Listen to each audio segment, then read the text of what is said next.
Hello, everybody. Welcome to another episode of the Frogs Insider podcast, brought to you, as always, by the Flying T Club and presented as part of Dave Campbell's Texas Football Republic of Football Network. But we're not here to talk football. We are here to talk baseball and summer baseball, to be exact, as TCU prepares to head west to be a part of the Corvallis Regional, a very angry group of Horned Frogs who thought they got ripped off out of getting an opportunity to host. So they will take on number 8 national seed Oregon State, a generational talent and powerhouse in the sport of college baseball, but one that is taking an interesting road to get to this point. And so in order to learn more about the road that the Beavers have taken, as well as what we can expect to see in the regional this weekend, I've brought on Dylan Jacobs, who knows all things Oregon State and has been covering the team well throughout the season and beyond. So Dylan, I really appreciate you taking some time to hop on. Thank you for having me. Happy to be here and talk some baseball. Yeah, it is. It is the best time of the year to talk baseball because we're not interrupted by every other sport going on. Football is in its rare quiet period.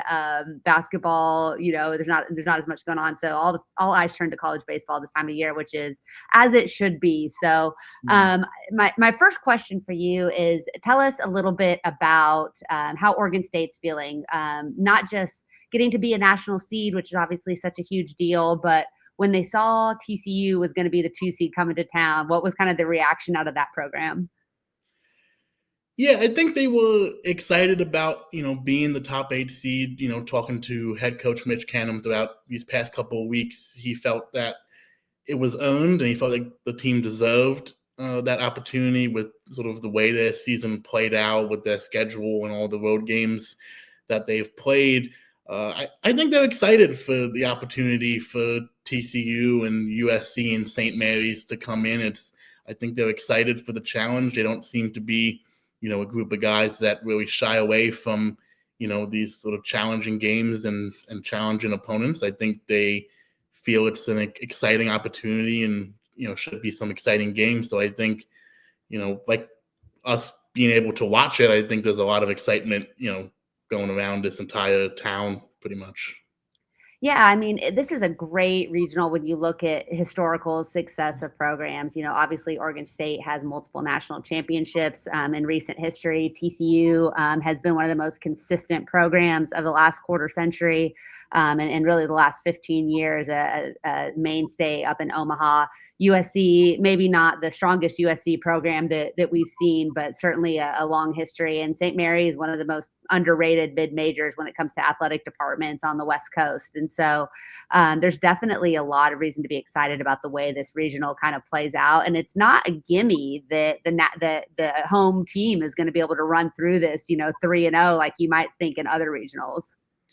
Yeah, I think, last year Oregon State kind of handled their business in their regional, but looking at that compared to this one, it seems kind of night and day. I mean, last year Oregon State had UC Irvine as the number 2, which was one of those another talented mid-major programs. But then, you had Tulane and Nichols as the other 2 seeds, and they had good games against each other, but really Oregon State handled their business. This is a completely different challenge. When you look at the average RPI of all these teams, it's the 3rd toughest region in this field. And so I think the numbers speak for themselves. Don't count on St. Mary's either. I mean, that was, I think, a shocker in that's a very good team, and that's a very underrated team. And so I think just across the board, yeah, there's no gimmies. I think Oregon State and TCU are the favorites for sure, and I think we expect them to kind of push through. But like you said, there's no gimmies here. Yeah, and we're definitely recording this podcast with the assumption that these 2 teams are going to meet up in game 2. But like you said, that's certainly the farthest thing from a guarantee, though it is the most likely scenario, which is why I felt confident bringing you on to talk about this regional.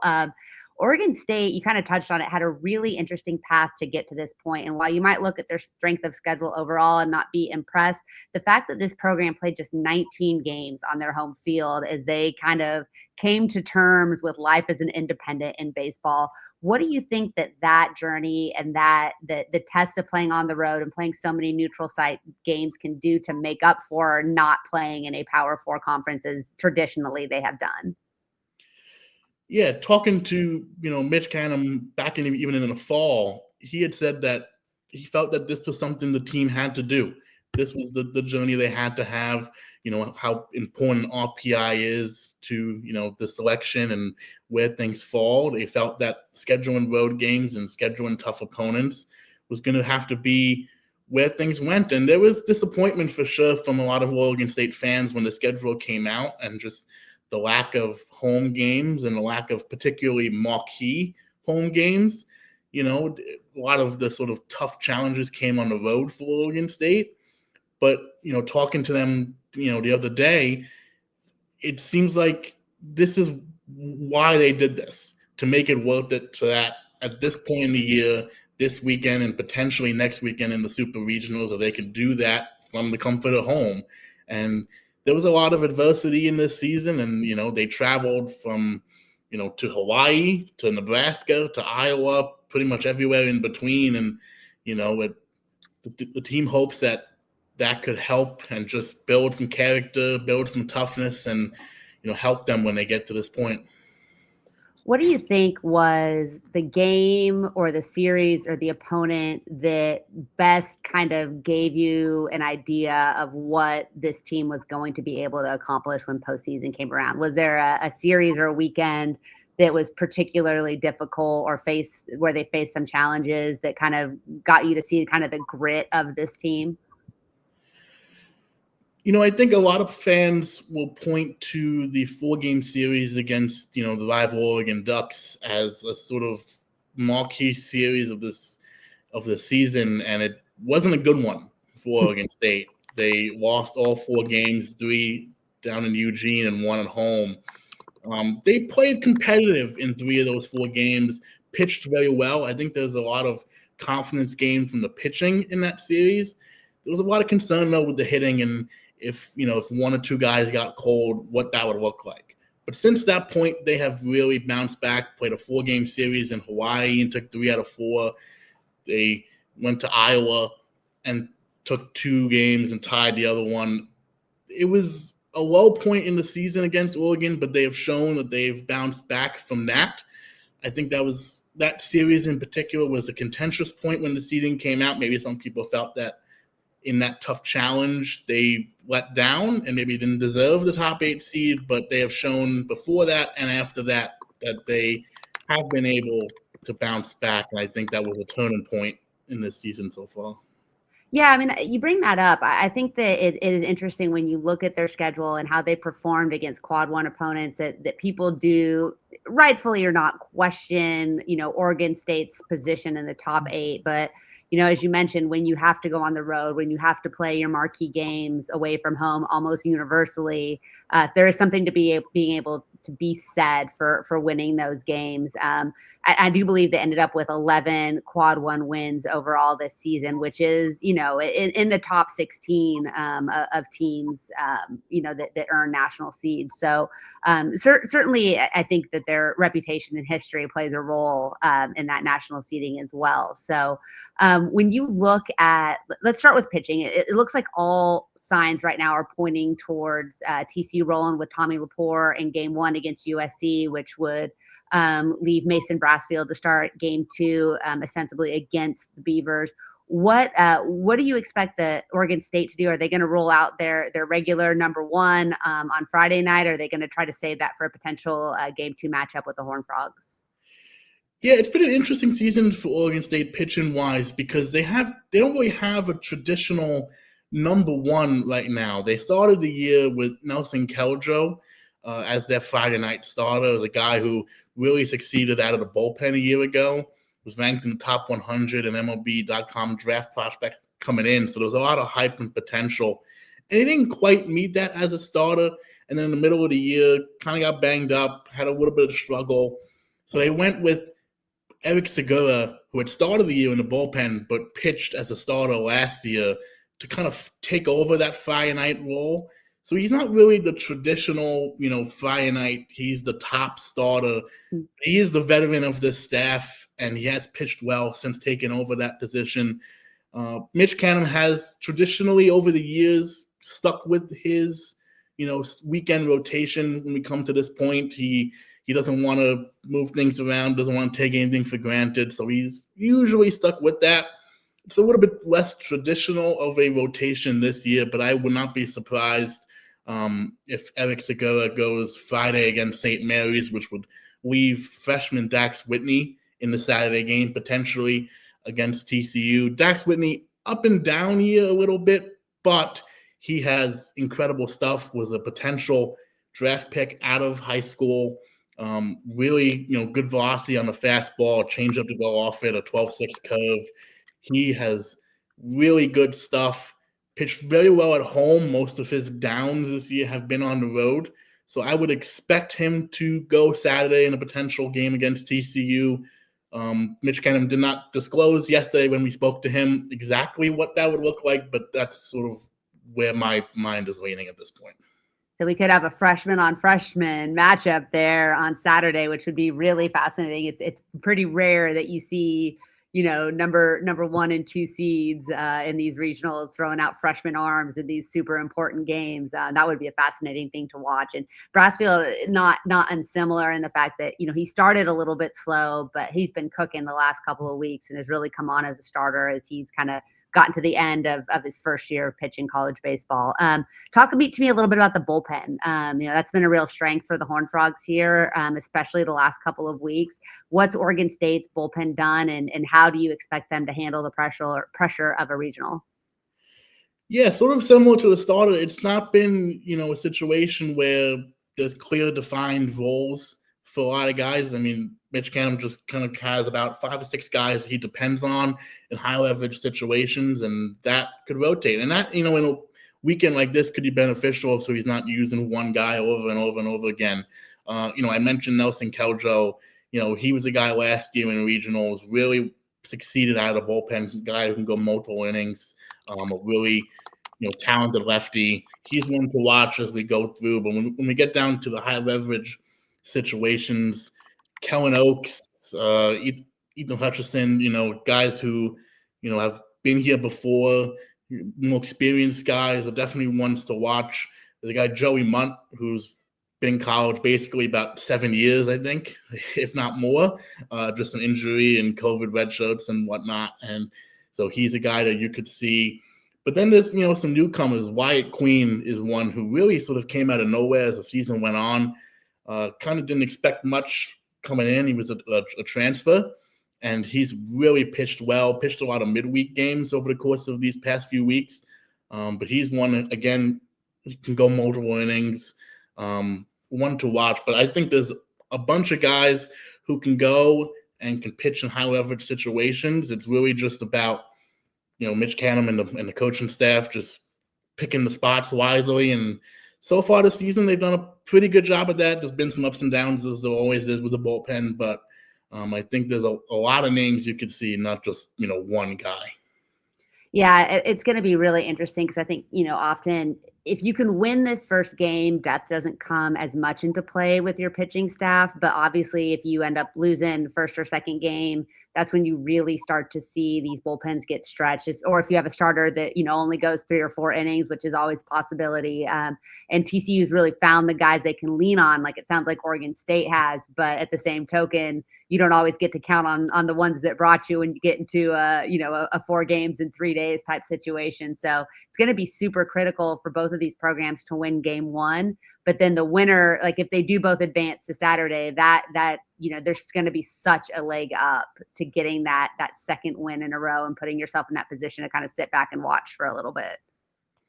Yeah, it'll be, interesting to watch, but like I mentioned earlier in the untraditional Friday pitching, a lot of that has been, they haven't gotten a lot of length out of those guys. Mm-hmm. So Eric Segura hasn't, I don't have the numbers off the top of my head, but hasn't really gone more than 6-7 innings much of this season. So I'd expect, Mitch Canham to dive into the bullpen, but, the hope is that, for Oregon State, they get a big enough lead and save some of the high leverage guys for, matchups with TCU or, as we get through the weekend. Yeah, I think that Friday starter being able to go full six and be in control or get through 7 innings is such a huge advantage in these tournaments for sure. Let's talk a little bit about the lineups and the bats. It seems TCU fans are expecting there to be some power displays, that Oregon State Stadium can play a little bit small if the weather is good. Is that something that you guys haven't been there very often this year? But is that something, like, after playing in Globe Life, which is a giant ballpark, is TCU going to get a favorable draw here with the smaller park? Yeah, it's really been a weird season at home because a lot of times the wind is blowing in. It Mhm. seems like We're so. familiar with that. Yeah. So it is sort of a weird situation. One guy in particular that stands out, Ivor Arquette, who is projected, top 10 pick in this upcoming MLB draft, transfer to Washington. He's got good home run numbers, but an interesting thing about him, he doesn't have one at home this season. Wow. Obviously, there's a smaller sample size compared to the games away from home, but all of his home runs have either been in neutral site games, including a couple in the state of Oregon up in Portland and a couple neutral games. But all of his home runs have been either there or on the road. So it's interesting. It's a small park, but it doesn't always play that way depending on the wind. And Hmm. it'll be interesting to see how much power we do see this weekend. But Oregon State does have guys who, if conditions are right, can really take advantage of that. Yeah, I mean, Oregon State's hit, it looks like 83 home runs this year. And again, mostly on the road. TCU has only hit 66. And Lupton is absolutely a pitcher's park, and they've played a traditional schedule with half of their games at home for the most part. So that may be a non-determining factor. The Frogs certainly have some guys, especially in the heart of that order with Sawyer Stroh-Snyder, Noah Franco, Chase Brunson, that are more than capable of launching a few. So it'll be interesting to see if they get their power back. There were probably 4 or 5 balls hit that go out of a lot of ballparks of the Big 12 tournament that died at the warning track because of how big the pro ballparks are. So maybe they'll get some of that back. Who are the guys that kind of make this offense go?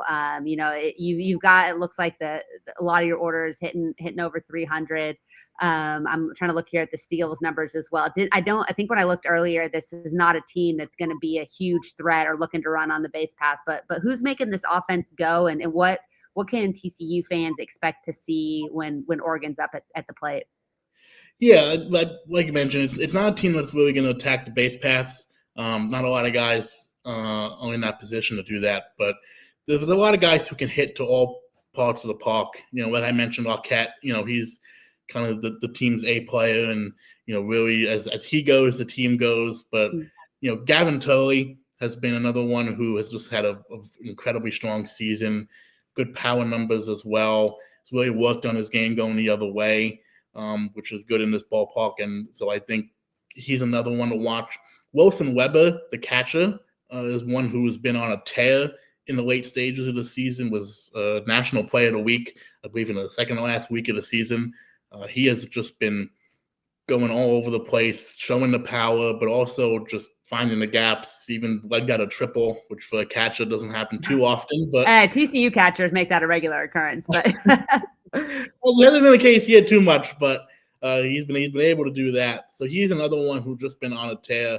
One guy I think TCU fans maybe should look out for as someone who could be frustrating to watch is Easton Talt, who has been hitting out of the leadoff spot for most of the season, slumped a bit toward the end of the season, got put back in the leadoff spot and had a big end last series of the season.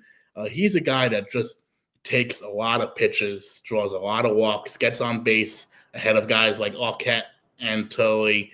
He's one where if his eye is working and he's taking a lot of those pitches, it could be very frustrating to watch him just, walk after walk. And 60 walks on the year. That is like, just for reference for people listening, TCU is led in walks by Cole Kramer, who has 42, 60. And it looks like he just played 50 games too. So 60 walks. That is, if you are a bullpen guy, that is a frustrating thing to know. You're going to have to throw, 8 or 9 pitches every at bat with that guy at the plate.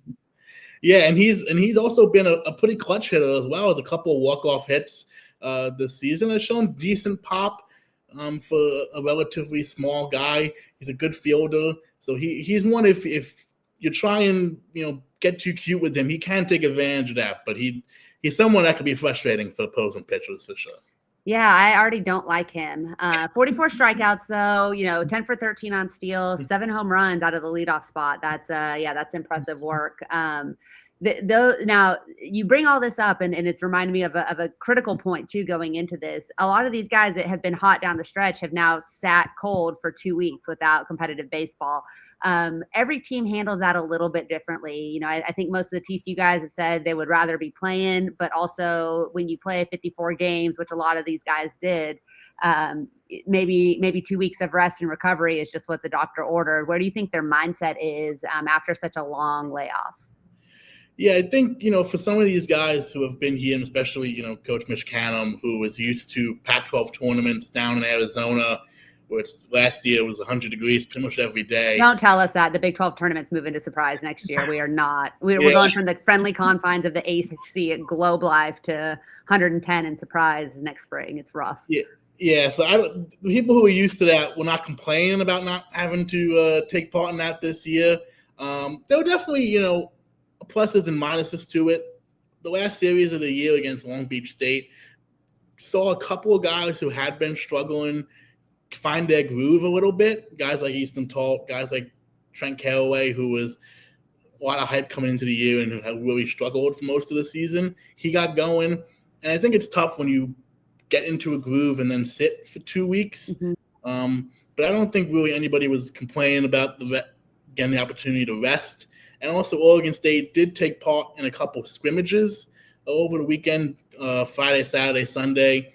Was able to get, the fans in the building as well. And, after a few, less home games this year, it did some scrimmages, faced their own pitchers, had situations where they put guys on base and see how they handled that. So they did try and make up for it with some competitive practice and try and work around that. But, yeah, I think the team is ready to go after sitting for a bit, but I don't think anyone was complaining about getting the opportunity to rest up. All right, I'm going to pin you down now and make you answer the hard questions. When you look at this regional, you think about Oregon State, you think about, whatever you know about SC and St. Mary's and, of course, TCU. How do you see this regional playing out? Do you expect these two teams to meet on Saturday? And then who ultimately rises out of this Corvallis Regional?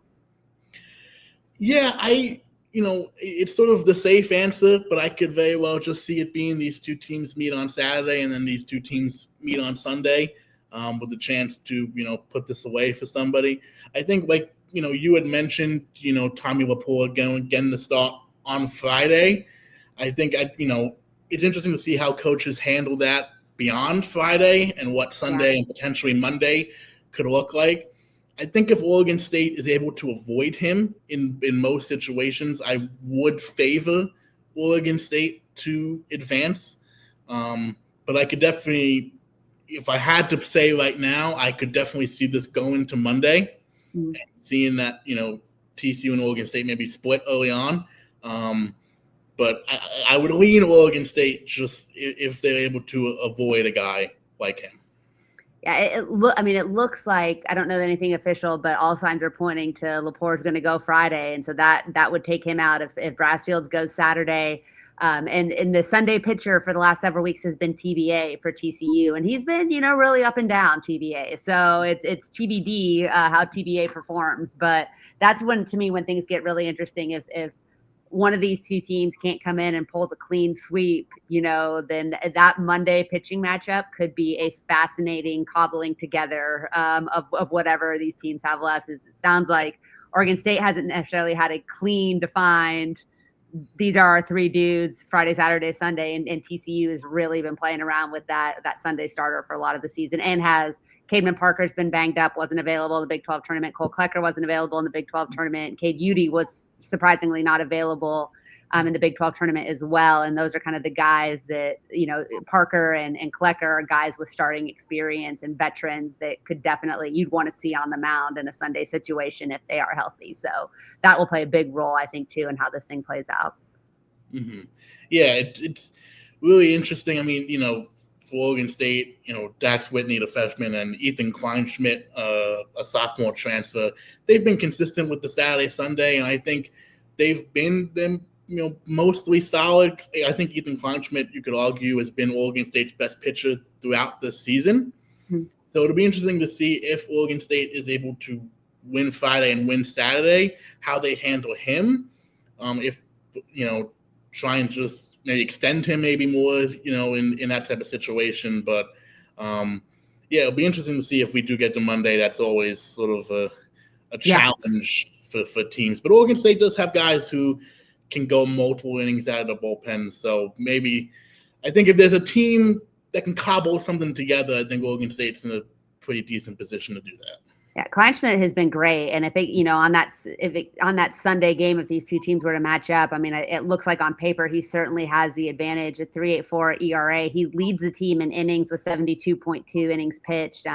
He's allowed, he's struck out 89 guys and only walked 27. Both of those numbers lead among all Oregon State starters. So if this gets to a Sunday, I think TCU is going to have their hands full, depending on who they can throw opposite him, which again, no idea at this point what Kirk would do. So that would be fascinating. I think we're in for a really entertaining series. It's easy, obviously, for us to focus on TCU and Oregon State because those are the teams that we cover. But I think it'd be you'd be doing these teams a disservice to sleep on St. Mary's and USC. And I know the coaching staffs of both of our programs certainly won't be doing so. So I'm hoping that we get to match up Saturday. I fully expect that that's what we'll see. And I think we're in for a super, super entertaining regional.